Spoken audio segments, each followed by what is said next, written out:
कलश 204, page number है 465। थोड़ी चर्चा कल अपन ने इसकी की थी। कर्ता कर्म भाव का निर्णय हो रहा है कि जो रागादि भाव हैं इनका कर्ता कौन है। मुख्य रूप से रागादि भावों की बात है। कर्ता कर्म अधिकार में इसमें बहुत विस्तार से चर्चा की और इस सर्वशुद्ध ज्ञान अधिकार में भी आरंभ से एक प्रकार से इसी की चर्चा आरंभ की और अभी निरंतर करते आ रहे हैं। आगे एक 13 गाथाओं का ग्रुप है और उस ग्रुप का उत्थान का रूप एक कलश है। इसके ऊपर जो अपन ने कलश पढ़ा था ना 203 माह, वो अभी तक जो उन्होंने सर्वशुद्ध ज्ञान अधिकार में कहा है उसका निष्कर्ष का कलश था। और अब अगला ये कलश आगामी गाथाओं की भूमिका रूप कलश है। वो संकेत जो बात वे उसमें कहना चाहते हैं वो कलश में दे देते हैं। मूल समस्या ये है कि कुछ निश्चयाभासी लोग आत्मा को रागादि भावों का सर्वथा कर्ता मानते हैं और यदि सर दर्शन की दृष्टि से देखते हैं तो एक सांख्य एक ऐसा दर्शन है कि वो भी आत्मा को पूर्णतः अकर्ता मानता है और जो कुछ होता है वो सब प्रकृति है ना। उनके 25 तत्व हैं, 25 में 2 प्रमुख हैं, एक पुरुष और एक प्रकृति। पुरुष है चेतन, प्रकृति है अचेतन, अपने यहाँ जीव अजीव हो गए। अब वो प्रकृति के फिर 24 भेद हैं। वो 24 में अपन नहीं जाएंगे। जैसे अपन कहते हैं ना अपने आत्मा और पुद्गल, जीव और अजीव 2 तत्व हैं। और अब आत्मा में जो विकारी भाव होता है वो सब कर्म के उदय से होता है। कर्म पर ही इस बात को वो टालते हैं, आत्मा उनका सर्वथा अकर्ता है। जो मारीच ने विरोध किया था भगवान आदिनाथ का, आप जानते हैं वो किस मुद्दे पर था? वो चर्चा तो बहुत की थी, अलग दुकान खोल दी थी, ऐसा हुआ था, ये था। लेकिन दार्शनिक दृष्टि से वो क्या मुद्दा था जिस पर मारीच और आदिशव देव का मतभेद हुआ था? और अपन बात में कुछ भी कहें कि अपने मान के पोषण के लिए किसी की वजह से वो सामने खड़ा हो गया। वो बहुत बड़ा दार्शनिक था। भरत चक्रवर्ती उसके पिता की दीक्षा लेना तो दूर, जब वो मारीच दीक्षा ले चुका था उसके बाद उनने 96,000 शादियाँ की उनके पिता ने। तो चक्रवर्ती पद उन्हें बाद में प्राप्त हुआ और दिग्विजय करने बाद में निकले। और वो जो 4,000 राजा दीक्षित हुए थे उनमें से वो भी था। मैंने उन्हें दीक्षा लेने के साथ उनके साथ दीक्षा ले गया था।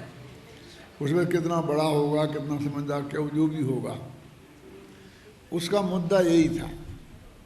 एक तरीके से वो सांख्य मत का प्रवर्तक था, ऐसा समझ लो आप, और नियतवाद का प्रवर्तक था। 2 बातें खास करके हैं। जैसे अपन क्रमबद्ध पर्याय कहते हैं ना, तो उसमें जो अकेले नियति को मानते हैं, नियत की एकांतवाद, और ये आत्मा सर्वथा करता, ये 2 मुद्दे के वो मानता था। और एक कथनचित बोलते थे, मतलब ऋषभदेव, समझे ना, और 5 संभावों का समुदाय बोलते थे, और वो उन दोनों बातों का एकांत था। ये प्रमुख दार्शनिक मुद्दा था। जितने भी और जिन्हें हम व्यवहाराभासी कहते हैं अथवा लोक में जो समझ लो कि तत्व ज्ञान के विरोधी हैं, उनकी ये बात नहीं है। वे तो कहते ही हैं, लेकिन ये खासकर जो मुमुक्षुओं में निश्चयाभासी हैं और ये करुणानियोग वाले, ये इनका मुद्दा है। ये सब ये करुणानियोग वाले इतना गुणमनसार वगैरह पढ़ते हैं शास्त्रों को, और उससे उनके दिमाग में कर्मों की महिमा इतनी इतनी अधिक जम जाती है कि जिससे वो सारा काम कर्म ही करते हैं, आत्मा कुछ नहीं, वो सारा प्रकरण ही है। बस कर्म कितने शक्तिशाली हैं, 11वें गुणस्थान से पकड़ के टांग खींच के ले आते हैं पहले गुणस्थान तक। क्या कर लेता है आदमी? हम सुबह घूमते थे, अन्ना जी और हमारे सामने गुरुदेव का टेप चलता था ना सुबह 5, सवा 5, साढ़े 5 पे। तो वो कहते मैं पहले इसका इतना कट्टर पक्षवादी था कर्म की महिमा वाला कि मैं इस बात को सिद्ध करता था डंके की चोट चैलेंज कर करके कि वो 11वें गुणस्थान में वहाँ से कौन खींच के लाया यहाँ पहले गुणस्थान में, तो वो मिथ्यात्व नामक कर्म जो सत्ता में पड़ा था और वो उदय में आया तो उसने जाकर के किया। कर्म की महिमा बहुत ज़्यादा। तो ये निरंतर कर्म से ये होता है, इस क्रम से ये सारा प्रकरण ये है। देखो इसमें मैं अभी बताऊंगा, लेकिन मैं एक दफ़े जो ये गाथाएं 13 हैं उनका पद्यानुवाद आपसे पढ़वाना चाहता हूँ और आप लोग ध्यान से सुनना। अभय जी आप पढ़ो जरा, दो अभय जी को स्पीकर दो, ध्यान से सुनना, क्योंकि यही चर्चा अब अपने 4 दिन बाकी बचे हैं वो वही चलेगी, वो 13 गाथाएं। तो आपको उसका आइडिया पूरा ख्याल में आ जाएगा। हाँ चलो, अच्छा हैं, हाँ पद्यानुवाद, गाथा तो किसी समझ में आएगी।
देखो यदि आपने ध्यान से पढ़ा होगा तो सब कर्म ही करता है, इसमें आ गया है, और आत्मा कुछ भी करता नहीं है। और इसमें आचार्यों का प्रमाण दे देखो 336 की दूसरी पंक्ति, परंपरा आचार्यों से बात यह श्रुत पूर्व है कि आचार्यों से ये बात बहुत दिनों से चली आ रही है, ये हम अपनी तरफ से नहीं कह रहे हैं। देखो ठीक है ना, परंपरा आचार्यों से बात यह श्रुत पूर्व है। प्राकृत में ऐसा आराय परंपरा गदा ईर्षि दुश्रुति, तो यही वही करुणा नियोग के शास्त्र हैं कि जिसमें वो निमित्त निमित्त का ज्ञान कराया है कि जब ये भाव होता है तो ये कर्म का उदय निमित्त होता है। अब उसको इस भाषा में ही कराया जाता है, इस कर्म से उदय से ये हुआ, फिर कभी कभी इस कर्म ने ये किया। अब ये कहाँ से आया, क्यों आया, किन में आया, ये अज्ञान कहाँ जाना है, उसे कहाँ से उखाड़ के फेंकना है, ये बात हमको समझना है। हम अकेले व्यवहारावासियों पर टाल करके काम नहीं चलेगा। उनमें भी बहुत है, जो कर्म की महिमा वाले हैं उनमें भी है, और अभी ये अपने जो आत्मा को अकर्ता वाले आ गए ना, उनमें भी ये बात है। ये मूल बात दोनों में एक समान अज्ञान है। कौन मूल बात? वे कहते हैं कर्म करता है, और ये कहते हैं इन्हें कहना आत्मा करता है। अब आत्मा करता है जो भी 320वीं गाथा के बाद का जो दर्शनाचार्य की जो टीका अपन ने पढ़ी थी और उसमें विस्तार से बात आई थी ना, तो उसमें वहाँ आत्मा को अकारक सिद्ध किया था, और ये लिखा था बंध मोक्ष का भी करता नहीं है, बंध न मोक्ष करे ही। अब ये वहीं से तो बात उठी है ना, वहाँ करता सिद्ध किया था कि बिल्कुल न बंध का करता है न मोक्ष का करता है, भगवान त्रिकाली ध्रुव आत्मा।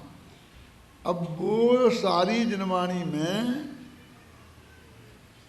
जो असंख्य और अनंत नए हैं, वो नए कितने, ऐसा नए चक्र में पहले ही अपन ने एक हेडिंग दिया है कि नए कितने, और उसमें उत्तर दिया है कि नए एक प्रकार का भी होता है, नए 2 प्रकार के भी होते हैं, फिर नए 4 प्रकार के भी होते हैं, 8 प्रकार के भी होते हैं, तो 7 नए प्रकार के भी होते हैं, फिर कहा संख्यात प्रकार के भी होते हैं, असंख्यात प्रकार के होते हैं, और अनंत प्रकार के भी होते हैं। उसमें ये बात लिखी है।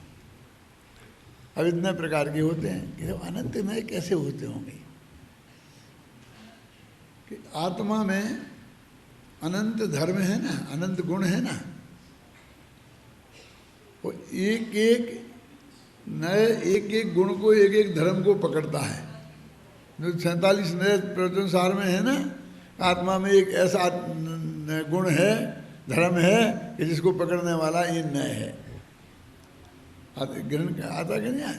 तो वो अनंत गुण हो गए, धर्म हो गए, धर्म युगल भी अनंत हैं, तो वे उस हिसाब से अनंत नए हो जाएंगे। और उन्होंने 47 उन्होंने ज्ञान के बता दिए। फिर भाई असंख्य क्यों? फिर तो यावत वचन विकल्पा तावन नया, जितने वाणी के विकल्प हैं उतने नए हैं। तो वाणी के विकल्प असंख्य प्रकार के हैं, तो नए भी असंख्य हो जाएंगे। और इतना तो एक एक तो गिना ही नहीं, नमूने के तौर पर बता दिए जितने जितने हो सकते थे। फिर उन्होंने कहा 2 हैं, ये मुख्य हैं, ये गौण हैं, सब बताया विस्तार से। मैं पूरा नए चक्र यहाँ नहीं पढ़ाऊँगा। तो ये वो एक नए है, परम शुद्ध निश्चय नए, अथवा परम भावग्राही शुद्ध द्रव्यार्थिक नए। अब एक नए का कथन है जिसको लिखना पड़ा ना जयचंद जी छाबड़ा को, कि जिनवाणी में व्यवहार नए का कथन बहुत है। अब हम आगम प्रमाण के इस तर्क के आधार पर तो लड़ाई लड़ नहीं सकते, क्योंकि हमारे जितने प्रमाण मिलेंगे उससे असंख्य गुण है, प्रमाण है सामने वाले पंडित के पास है, क्योंकि व्यवहार वचन बहुत है। कहते बोले इस शास्त्र में लिखा, इस शास्त्र में लिखा कि ऐसा एक जीव को नहीं मारना चाहिए। अब कहते जीव को मार ही नहीं सकता है, बचा ही नहीं सकता है, तो ये नहीं मारने का उपदेश काहे को दिया रे? ये मार ही नहीं सकता तो ये समझाने की क्या जरूरत है कि मत मारो। बोलो अब क्या कहते सब लोग यहाँ, सब बात तो साफ है। यानी आगम प्रमाण की जो हम बात कहते हैं, हम जो निकाल के बताएंगे, तो वो असंख्य नयों में एक नय है ना, कौन सा? परम शुद्ध। तो एक नय का उतने अनुपात में आएगा। अरे जितना है अनुपात में तो उसे बहुत बड़ा हिस्सा मिल गया है, कितने मिल गया जितना है, लेकिन सब कुछ मिलाएंगे तो कितना आएगा? तो वो कथन तो कम ही आने वाला है। हम एक प्रमाण प्रस्तुत करेंगे, वो 100 प्रमाण प्रस्तुत करेगा। अब क्या करें कि तर्क युक्ति से समझाओ, तो वो भी इसलिए कठिन है। इसलिए कठिन है कि इसके पक्ष में जो तर्क हैं वो बहुत गहरे हैं और बहुत बुद्धिमान लोगों की समझ में आए ऐसे हैं, और वो तर्क एकदम सीधे सच्चे हैं। क्या हम उंगली हिला नहीं सकते हैं? अब भी हाँ सब कहेंगे देखो हमने हिला के बता दी, बताओ अब क्या करें? एक है कि वो भरत चक्रवर्ती की उंगली नहीं हिला सका था कोई। मेरे कहने का मतलब तर्क युक्तियां, आगम प्रमाण की क्या पोजीशन है इसकी कल्पना आपको होगी। इसलिए आप जांग ठोक करके लड़ने के लिए कहीं तैयार नहीं हो, क्योंकि उसमें तो ये है कि सारी जगत की समझ में आना चाहिए ऐसा तर्क हो। दो बहुत बड़े विद्वान हुए हैं, एक का नाम तो सिद्धसेन है, बहुत बड़े तार्किक विद्वान हुए हैं, सरमति तर्क जिनका है एक से। और उसी समय एक वृद्धवादी, ये तो कहानी है, वो शायद विद्वान ऐसा नहीं भी हो कोई नाम का, तो सिद्धसेन नई उम्र के थे और वृद्धवादी बिल्कुल बुजुर्ग था। एक बात को सिद्ध करने के लिए उन्होंने उदाहरण दिया कि जब सिद्धसेन ने अपने एरिए के सब लोगों को जीत लिया, उस जमाने में ऐसा होता था ना, और सर्वश्रेष्ठवादी सिद्ध हो जाते थे। जैसे पहलवान होते हैं भारत केसरी, राजस्थान केसरी, ऐसे भी विद्वान भी केसरी हुआ करते थे। और हमारे सब गुरुओं के नाम तो ऐसे ही थे, बादी गज केसरी। क्यों?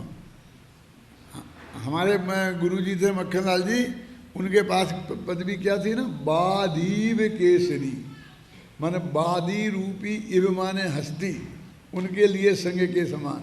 और उनके जो गुरु थे गोपाल दास बरैया, उनके पास थी बादी गज केसरी, बादी रूपी गज के सिंह के समान, ऐसी पदवियां दी जाती थी। ऐसे वाद बहुत होते थे।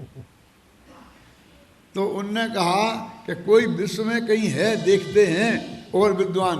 अब हम राजस्थान केसरी हो गए, भारत केसरी बनना था, तो किसी ने कहा कि वो फला गांव में एक वृद्धवादी नाम का विद्वान रहता है, जब तक तुम उसे नहीं जीतोगे तब तक तुम भारत केसरी नहीं बन सकते। क्या तुम चलो, मैं चलता हूँ उनके पास जाकर के। तो उनकी रवाना हुई, और वो वृद्धवादी भी किसी काम से उधर आ रहा था, दोनों रास्ते में टकरा गए। परिचय हुआ, पूछा एक दूसरे से, तुम कौन हो? सिद्धसेन। तुम कौन हो? कि मेरा नाम वृद्धवादी है। अच्छा अच्छा अच्छा, मैं तो तुम्हारे ही पास जा रहा था, मैं तुम्हारे ही पास जा रहा था। क्यों? कि बात करना है मुझे तुमसे, और फिर तुमको मुझे जीतना है। तो उन्होंने बहुत समझाया कि भाई देखो, बात तो राजसभाओं में होते हैं, बड़े बड़े विद्वान बैठे होते हैं, वे निर्णय करते हैं, तब बात होती है, जल्दी मत करो। कहने नहीं, तुम टालो मत, तुम्हारी हिम्मत हो तो करो बात। तो वहीं पर बात करने के लिए ज़बरदस्ती पीछे पड़ गया। तो क्या ग्वाले थे, गाय भैंस थी जंगल में, उन्हें सबको इकट्ठा किया, और वे ग्वालों को इकट्ठा किया, समझ गया ना। और उन्होंने कहा अभी बात शुरू करो। और इन्होंने धड़ाधड़ संस्कृत में बोलना शुरू किया, न्याय और युक्तियों से अपनी बात सिद्धसेन दिवाकर ने। और फिर वृद्धवादी से कहा बोलो, जवाब दो। तो वृद्धवादी ने क्या किया, एक गीत आता है प्राकृत भाषा में, वो मुझे पूरा याद नहीं है, लेकिन उसका अर्थ मैं आपको बताता हूँ। कि उसका अर्थ ये है कि रिमझिम बरसात हो रही हो, आषाढ़ का महीना हो, थोड़ी हरी हरी घास जमीन में उग आई हो, गर्मियों से संतृप्त जो गाय बैल पशु पक्षी है ना, वे बहुत आराम महसूस कर रहे हों और उनका पेट भर के उन्हें खाना मिल रहा हो, और ग्वाले लोग उन्हें चराने जंगल में निकले हों, उनके कंधे पर एक कंबल हो, अर्थ सब याद है मुझे, छंद याद नहीं है, क्या कंधे पर एक कंबल हो और बगल में एक छाछ से भरा हुआ लोटा हो, डबला डबला डबला समझ गए ना, लोटा और डबला में क्या फ़र्क है, बुंदेलखंडी लोग समझ गए होंगे। ये जो मिट्टी का होता है उसे डबला कहते हैं, मिट्टी के लोटे को डबला बोलते हैं, पीतल का हो और क्या हो तो लोटा बोलते हैं ना, उसी को डबला। और उसमें छाछ भरी हो, कांधे पर कंबल हो, समझे ना, गाय बहुत मस्ती से चल रही हों, रिमझिम बादल बरस रहे हों और वो मस्ती से नाच रहा हो, इससे बड़ा सुख और दुनिया में क्या होता है। उस गीत का सार ये है। और उस वृद्धवादी ने खूब रस लेकर के वो गाया कि सब ग्वाले नाचने लग गए, गायें भी थिरकने लग गई। अब वो सिद्धसेन बोले कि मेरा जवाब दो, कि जवाब दे रहे ना। और फिर उसने वृद्धवादी ने कहा, बोलो भैया कौन जीता? तो सब एक मत से बोले। उनका तो क्या हुआ, घंटे भर तक सब माथे के ऊपर गया, कुछ समझ में आया नहीं। क्या एक कहानी क्या बताती है मालूम आपको? पुरानी कहानी है, शास्त्रों में प्राकृत भाषा में है वो छंद। ये बताती है कि भैया कि तुम सारी दुनिया जान लो, लेकिन लौकिक स्वरूप नहीं जानोगे तो तुम हार जाओगे, ये बताती है। उस वृद्धवादी के सामने सिद्धसेन दिवाकर ने हाथ जोड़कर उसके चरण छुए और ये कहा कि सचमुच तुम जीत गए। क्या समझ में आया कि क्यों?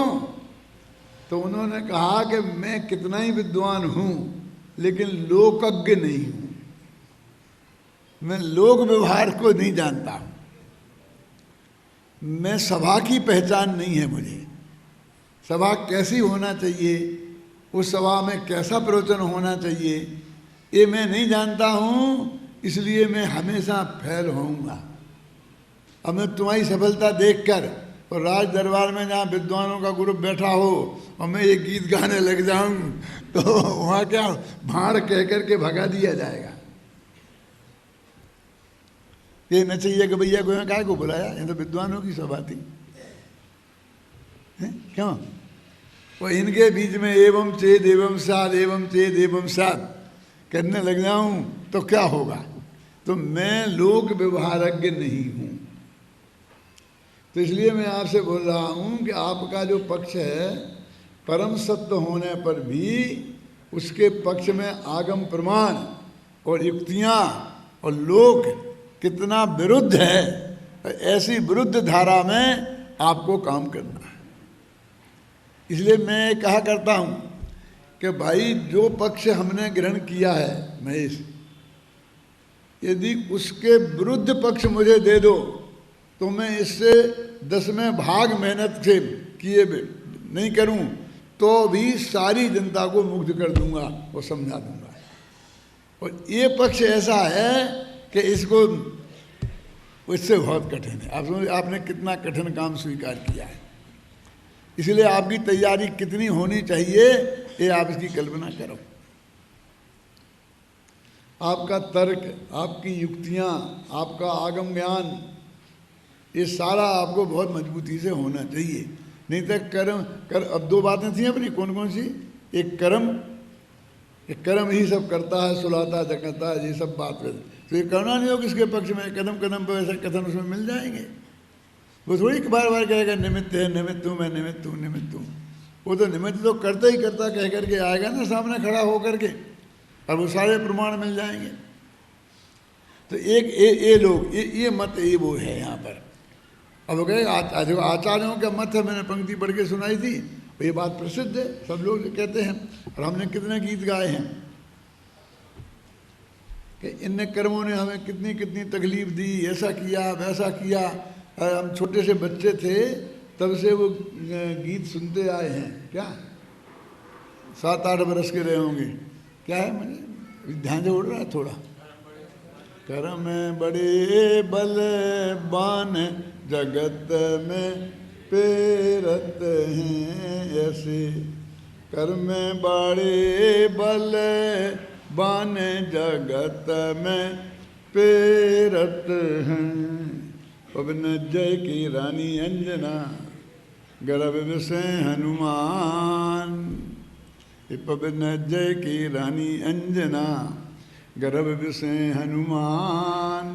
और सगी सास ने दियो निकारो कि विधि राखो प्राण जगत में पेरत हैं ऐसे, कर्म बड़े बलवान जगत में पेरत हैं।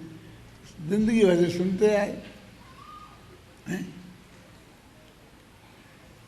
इनने आदिनाथ को नहीं छोड़ा, इनने पारसनाथ को नहीं छोड़ा। क्यों? 6 महीना तक एक दाना पेट में नहीं गया आदिनाथ के। और वे सारे इंद्रविंद्र बेटा चक्रवर्ती सब पड़े रहे जहाँ खड़े रहे हैं। और नहीं जाना था एक दाना पेट में, तो नहीं गया। काहे से नहीं गया?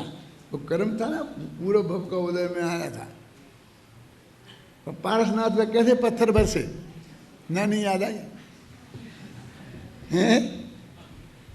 अभी इतने इतने तरह के इतने गीत इतने अंदर अंदर में हैं। और फिर करुणानियों की गाथाएं पे गाथाएं, फटाफट फटाफट कर्म ही सुलावे कर्म ही दिखावे हैं। लेकिन ना अभी अपने गाथा पढ़ रहे थे ना, वो पढ़ी थी कि वो महिला विलासी पुरुष वेद नाम का कर्म है। मेरी क्या गलती है? मेरी कोई गलती नहीं। देखो इसमें बहुत बढ़िया एक गाथा आई थी, आपने भी ध्यान दिया हो तो। अब ब्रह्मचारी नहीं कोई हमारे उपदेश में। कोई अब ब्रह्मचारी नहीं है। तुम समझते हो हम ही ब्रह्मचारी हैं?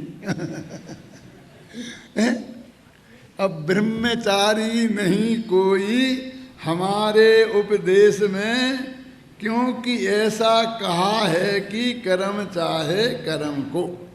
वो तो कर्म को तो कर्म चाहता है, हमारा क्या? वो वेद नाम कर्म फिर लिखा है तो क्या आगे वो है महिलावशाली ना। नर वेद है महिलावशाली और नार चाहे पुरुष को। पुरुष वेद नाम का कर्म का उदय होता है तो पुरुष जो है स्त्री की चाह करता है, और स्त्री को स्त्री वेद नामक कर्म का उदय होता है तो पुरुष की चाह करती है। तो कर्म ने चाहा, आत्मा ने थोड़ी चाहा। अब ब्रह्मचारी है तो वो कर्म है, तो इसलिए कोई अपराधी नहीं है। बेचारे आसाराम को जबरदस्ती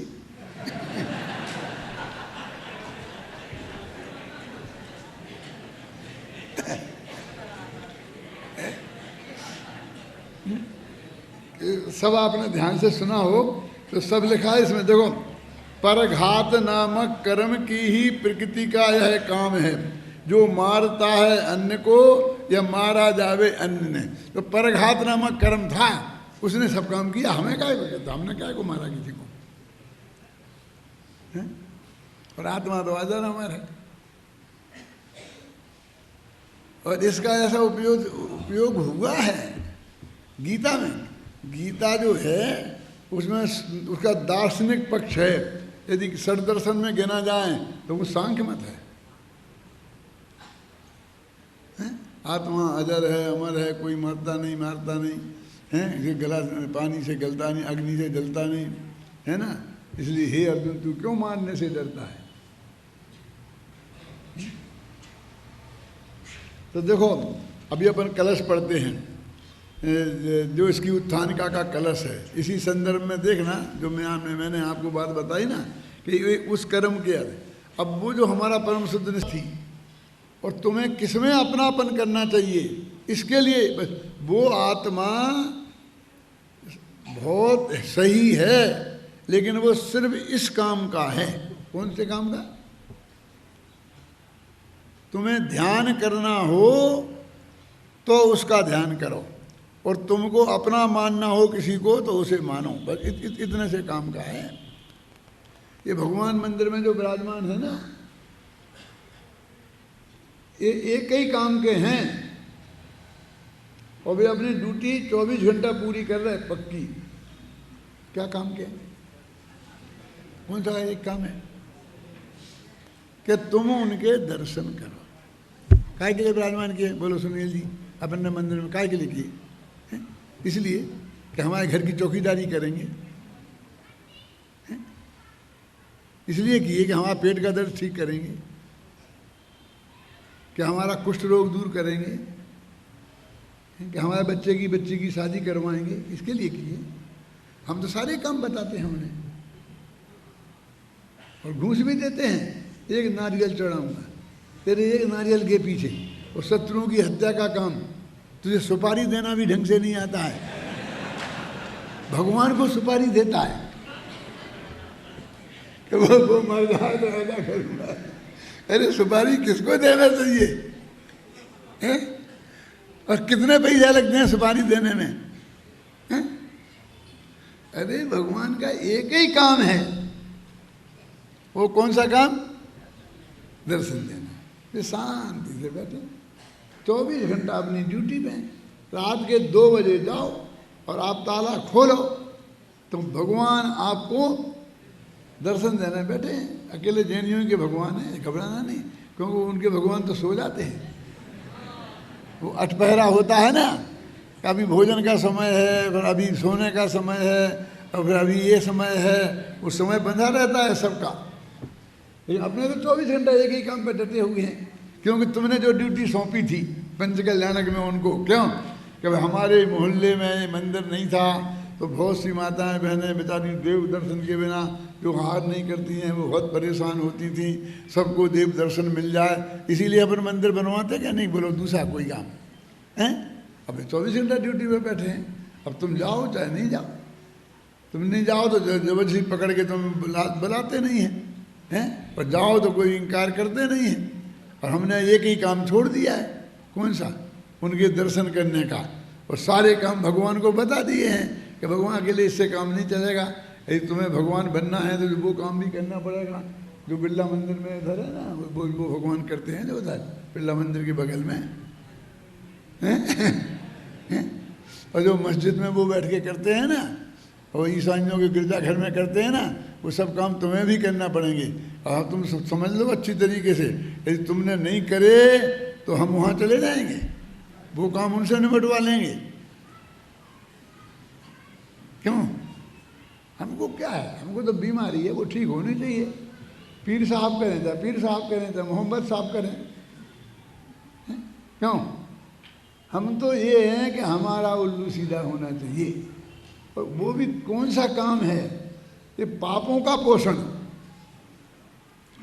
ये विषय भोग की सामग्री की मांग, ये क्या है? पाप का पोषण नहीं है।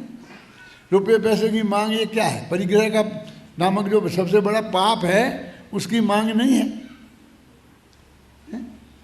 ये शादी फादी की प्रार्थना, ये स्पर्शेंद्रिय के विषय की पूर्ति की मांग नहीं है। पत्थर पता जाए ऐसी आंख, ऐसी स्वास्थ्य, ये स्पर्शेंद्रिय के विषय की मांग नहीं है। ये 5 इंद्रिय पाप ही पाप है। ये भगवान पाप छुड़ाने के लिए भगवान बैठे हैं, और तू तो उनके पाप करने की सारी सामग्री की मांग करता है।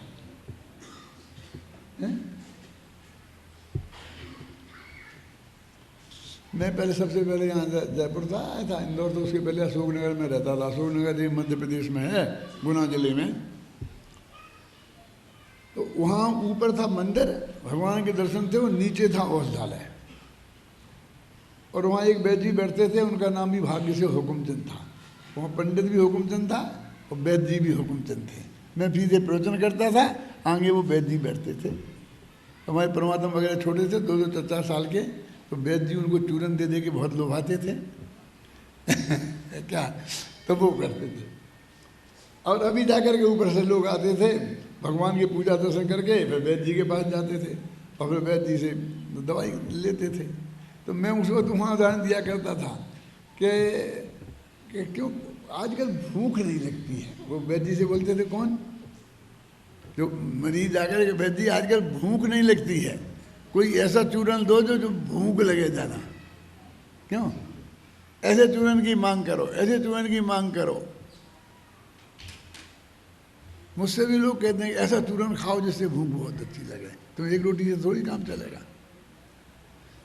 तो मैंने कहा कि भैया तुम्हें जब बीमारी नहीं है, अब भी हाल तुम ऊपर भगवान से प्रार्थना कर रहे थे कि क्षुधा रोग विनाशनाय नैवेद्यम, तो भगवान ने सुन ली तुम्हारी, और तुम्हारा क्षुधा रोग पूरा खत्म नहीं हुआ तो थोड़ा कम हो गया। क्यों? तो इसमें क्या हुआ? क्यों वैद्य जी को परेशान करते हो? ऊपर कहते हो क्षुधा रोग विनाशनाय नैवेद्यम, और नीचे कहते हो क्या? पाचन शक्ति प्रवर्धनाय चूर्णम।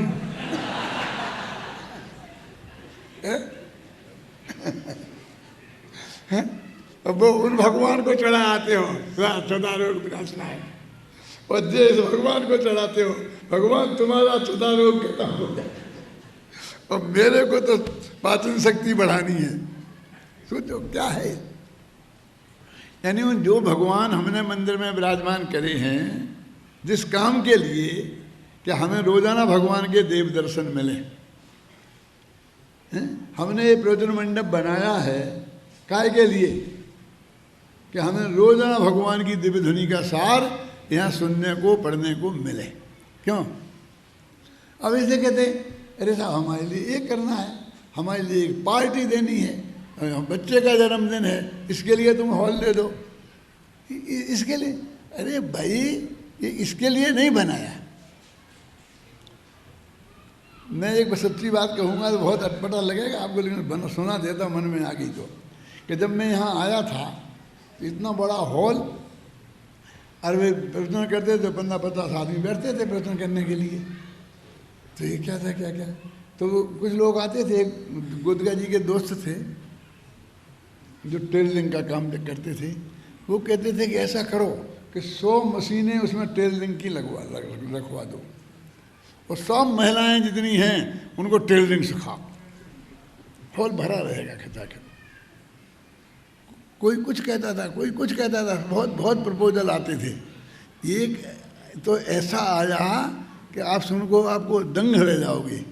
वो ऐसा देख के बोला कि इसमें तो 2000 बोरी पत्ते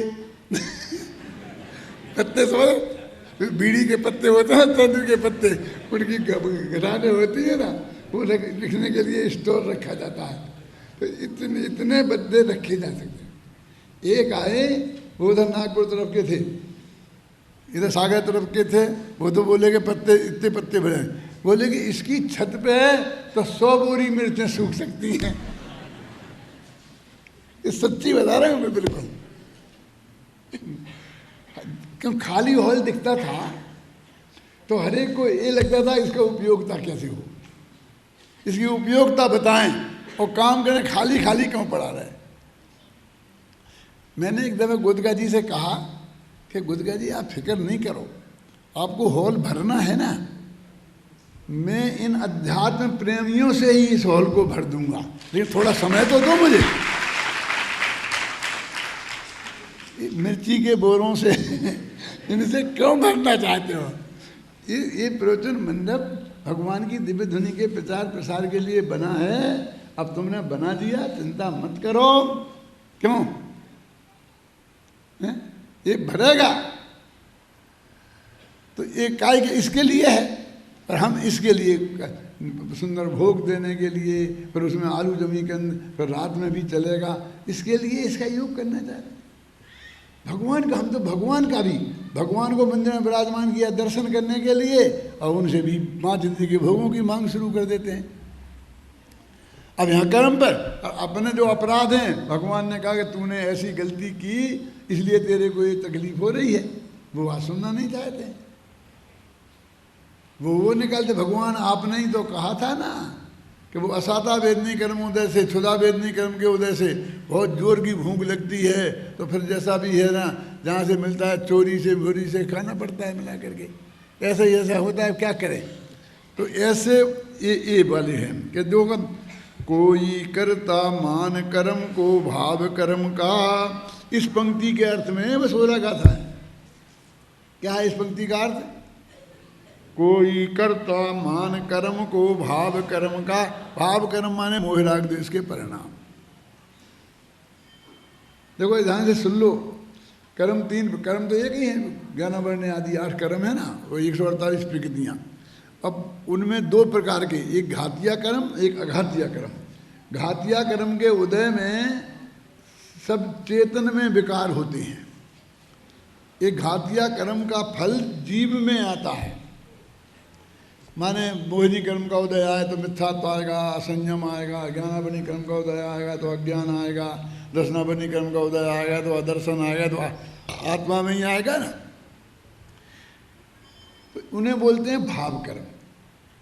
जो घातिया कर्म के उदय में जीव में विकार होते हैं उन्हें बोलते हैं भाव कर्म। और ये जो हमको स्त्री पुत्र मकान जायदाद रुपया पैसा नगर देश गांव दुनिया, ये जो हमें मिली है पुण्य पाप कर्म के उदय से,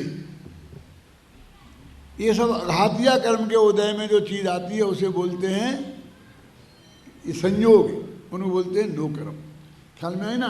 तो भाव 3 हो गए कर्म, द्रव्य कर्म, भाव कर्म और नो कर्म। घातिया कर्म के उदय वाले भाव कर्म, अघातिया कर्म के उदय वाले नो कर्म। ख्याल में है ना। भोग सामग्री एक तरीके से। और इसमें इतना जरूर ध्यान रखना कि वो ही चीज़ें शामिल करना जिनमें हमारे कर्म का उदय निमित्त बना हो, अघातिया कर्म का। अब पुण्य पाप का भेद तो अघातिया ही में है, घातिया कर्म में तो पुण्य पाप का भेद है ही नहीं। इसलिए मैं बोलता हूँ पुण्य पाप के उदय से जो संयोग मिले हैं, पाप के उदय से भी मिलते हैं संयोग, पुण्य के उदय से भी मिलते हैं। हम क्या समझते हैं कि पुण्य के उदय से मिलते हैं और पाप के उदय से बिखर जाते हैं, ऐसा नहीं है।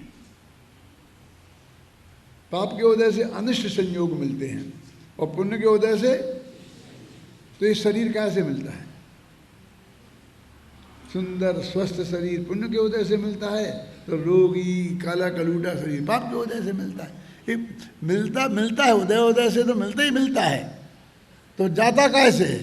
उदय के अभाव से। पुण्य कर्म का उदय खलास हुआ तो अच्छा शरीर चला जाएगा, पाप कर्म आ जाएगा। तो ये जो संयोग हैं ये सब, अब ऐसा समझना कि मोहिनी कर्म के उदय से जो मोह राग द्वेष के भाव होते हैं ना, उसी प्रकार जो पुण्य कर्म के उदय से वो मोहिनी कर्म में जो भाव पैदा हुए उनकी भोग सामग्री मिलती है। माने हमको मान लीजिए भूख लगी, बढ़िया भाव, खाने का भाव हुआ, तो खाने का भाव तो होगा कैसे?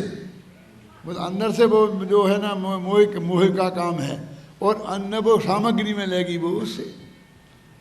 हमको विषय कसाय की वासना हुई तो वो तो होगी मोहिनी कर्म के उदय से, और विषय की सामग्री मिलेगी वो पुण्य पाप के उदय से मिलेगी। बाहर समझ में आई ना। तो ऐसा इनका हिसाब है। तो वो ये कह रहे हैं कि ये सारी चीज़ें तो पुण्य पाप के उदय से हुई हैं। देखो क्या कह रहे हैं, कोई करता मान कर्म को भाव कर्म का। भाव कर्म माने भाई मोह राग द्वेष के परिणाम, और वो आत्म का कर्तृत्व उड़ाकर अरे सर्वथा। आत्मा करता है उनका राग आदि भावों का, ये सर्वथा उड़ाकर। ये उड़ाकर शब्द क्या बताता है? माने वो सही काम नहीं हुआ। मतलब इसमें वो बात आ गई गंध, इसका जवाब भी आ गया। यदि सही होता तो इसे उड़ा गए। उसने कहते ना कि उसने बाप ने जो कमाया था ना सब उड़ा दिया है। वो तो उड़ा देना मतलब सदुपयोग करने को उड़ा देना नहीं कहते हैं। यदि वो उसने बहुत बढ़िया मंदिर बनाया होता तो उसे उड़ा देना नहीं कहते। क्यों? वो विषय कसाय में लगा दिया, उसको ही उड़ा देना कहते हैं क्या ना। तो इसमें जो उड़ा, आत्म का कर्तृत्व उड़ाकर अरे सर्वदा, हमारी कोई जिम्मेवारी नहीं है। ये इसका नाम है कर्तृत्व उड़ाकर। अपना कर्तृत्व उसने स्वीकार ही नहीं किया। जो पाप भाव मन में हुए वे तो कर्म के उदय से हुए, क्योंकि तुम्हें ने बताया था कि वो घातिया कर्म के उदय से होते हैं। मैंने भगवान महावीर के जीवन में एक बात लिखी थी कि उनके जीवन में कोई दुर्घटना नहीं घटी। कि क्यों नहीं घटी? कि दुर्घटनाएं दो वजह से घटती हैं, एक पाप कर्म के उदय से और एक पाप कर्म के भाव से। तो पाप भाव हो तो दुर्घटना घटती है, और पाप कर्म का उदय हो तो दुर्घटना घटती है। महावीर के ना पाप कर्म का उदय था ना पाप भाव था। जंगल में दुर्घटनाएं घटती हैं पाप कर्म के उदय से, और राजमहल में दुर्घटनाएं घटती हैं पाप कर्म के भाव से, पाप भाव से। क्या है? सुंदर महारानी घर में है और दास दासियां भी बहुत हैं, चाहे इसको चाहे पकड़ लो। तो राजी महल में हो सकता है, जंगल में तो नहीं हो सकता ना। तो महावीर के हृदय में पाप भाव नहीं था, ख्याल में आई ना, तो राजमहल में कोई दुर्घटना नहीं घटी। और पाप कर्म का उदय नहीं था तो जंगल में कोई दुर्घटना नहीं घटी। तो एक कोई गुण है कि दोष? एक गुण था, हमने दोष मान लिया। क्यों? देवांगनाएं आती और वे लुभाती, क्यों? और जब ये नहीं लुभाते तब हम उन्हें मानते। अब उनके पाप कर्म का उदय नहीं था तो किसी ने उपसर्ग नहीं किया, इसमें उनकी क्या गलती है? किसी ने पाप कर्म का उदय नहीं था, क्यों? वो आदमी आया, उसने 1 करोड़ रुपया मेरी टेबल पर रख दिया आदमी जी, लेकिन मैंने ठुकरा दिया, नहीं दिया। मैं ऐसा वैसा आदमी नहीं हूं। अब मान लो कि वो 1 करोड़ रुपया देने वाला नहीं आता जिंदगी भर, और मैं नहीं ठुकरा था, तो मैं भी पवित्र हृदय वाला हो सकता हूं कि नहीं? इसमें मेरी क्या गलती है कि कोई आदमी 1 करोड़ रुपया लाकर इसने मेरी टेबल पर नहीं रखे? समझ में आए ना? तुम्हारी टेबल पर रखे, मैं अच्छा कि तुम अच्छे? बोलो बोलो, सोचना भैया, सुनील भैया। अरे तुम तो इतने बदनाम थे कि बिक जाते हो, इसलिए लाया वो तुम्हारी टेबल पर रखने।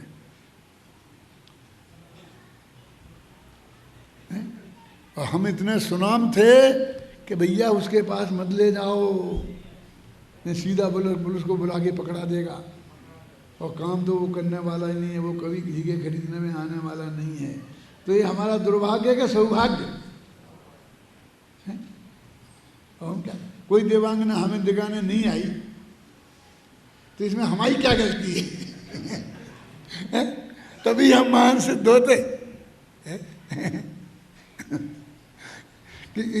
कहाँ से आ गया कि हमें डिगाने को देवांगना यहाँ हैं, लोभ देने के लिए पैसा लोभ देने वाले यहाँ हैं, मारने के लिए कोई सामने आ जाए बंदूक लेकर के।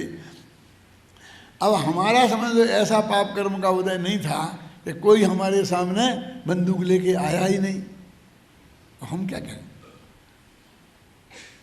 मैं तो एक दफ़ा गया था पर्यूषण में मैनपुरी, जबकि बात है जब सन 65 में लाल बहादुर शास्त्री की और राजा खां की लड़ाई हुई थी ना पाकिस्तान की, उस साल की बात है।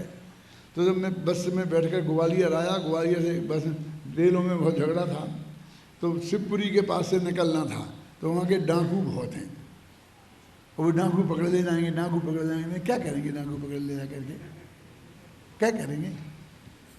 पकड़ ले जाएंगे तो हम उन्हें प्रवचन सुनाएंगे, हमारे बाप का क्या जाता है? हमारे पास जो है वही तो लेंगे। और मैं उन सेठों से कहता था कि साहब आप जैसे महाभाग्य हमारे कहाँ हैं, हमने तो आज तक किसी डाकू के हस्ताक्षर तक नहीं देखे हैं। आपके पास चिट्ठियाँ आती हैं कि 2 करोड़ रुपया लेके वहाँ आ जाओ, नहीं तो आपके बेटे को उड़ा देंगे, हैं? हमारे पास तो कोई डाकू का पत्र आता ही नहीं, हम क्या करें? हमारे पिताजी भी ऐसे ही थे कि जिनके दरवाजे पर खड़े होकर के डाकू ये बोलते थे कि ये काहे को डर रहा है। सच्ची घटना है कि हमारे पड़ोसी थे बड़े सेठ जी, उन पर डाकू लोग डाका डालने आए। उन डाकुओं ने क्या किया कि हमारे घर के बाहर से सांकल लगा दी, समझ आई ना? और अंदर हमारे माता जी पिताजी सोते, हम तो पढ़ते थे मुरैना विद्यालय में, सच्ची घटना है, सोते थे। अब हमारे पिताजी की नींद खुल गई तो घबराए कि क्या करें, भागो। तो घर के ऊपर से चढ़ के किवाड़ खोलने की कोशिश की तो बाहर से सांकल लगी थी। एक आदमी वहाँ खड़ा था बंदूक लेके। तो ये घर पे चढ़ के भाग रहे थे। तो वो डाकू कह रहे थे आपस में कि ये काहे को भागता है, इसके पास क्या है? तो वो मेरे पिताजी सुनाते थे, तो मैं कहते थे भैया आपका क्या कहना, आपकी तो डाकू भी प्रशंसा कर दे।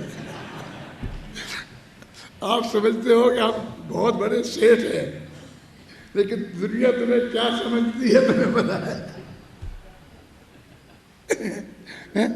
तो मेरे कहने का मतलब, जैसे पाप के प्रसंग किसी के सामने नहीं आए, उससे वो परीक्षा देने का उसे मौका नहीं मिला, तो उससे वो धर्मात्मा नहीं है, ये कहाँ से सिद्ध होता है? देखो, कोई करता मान कर्म को भाव कर्म का, आत्म का कर्तृत्व उड़ा कर अरे सर्व था।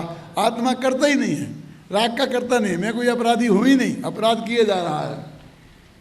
और कथनचित करता आत्म कहने वाली साध बाद में जिनवाणी को कोपित करके। दो कितनी मर्म की बात है।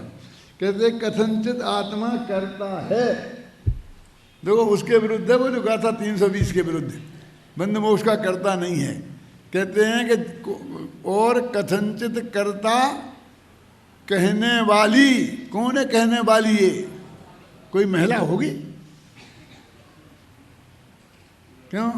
स्यादवाद में जिनवाणी, वो स्यादवाद में जो जिनवाणी है उसने ये कहा है कि आत्मा राग का कथनचित करता है, तो उसको तुमने गुस्सा दिला दिया कोपित करके।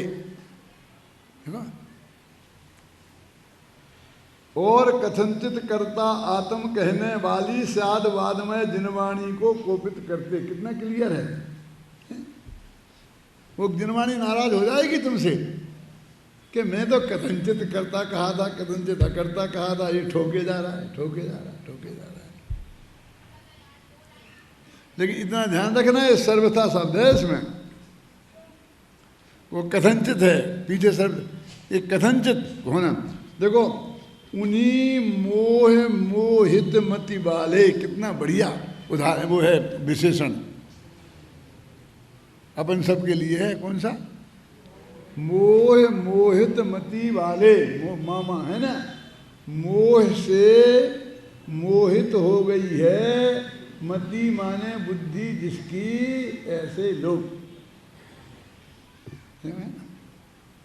उन्हीं मोह मति, मोह मोहित वाले मति वाले कहते ना, इन्हीं लोगों ने छीना है मेरा दुपट्टा। क्या है है? वो उन्हीं लोगों ने, उन्हीं लगा ना, उन्हीं मोह मति मोहित वाले अल्पज्ञों के, उन अल्पज्ञ हैं वे लोग, संबोधन के लिए, उन्हें समझाने के लिए सहेतुक स्यादवाद में हेतु सहित और स्यादवाद से चिन्हित वस्तु का स्वरूप समझाते हैं। कौन? भव्यजनों को समझाते हैं। कौन?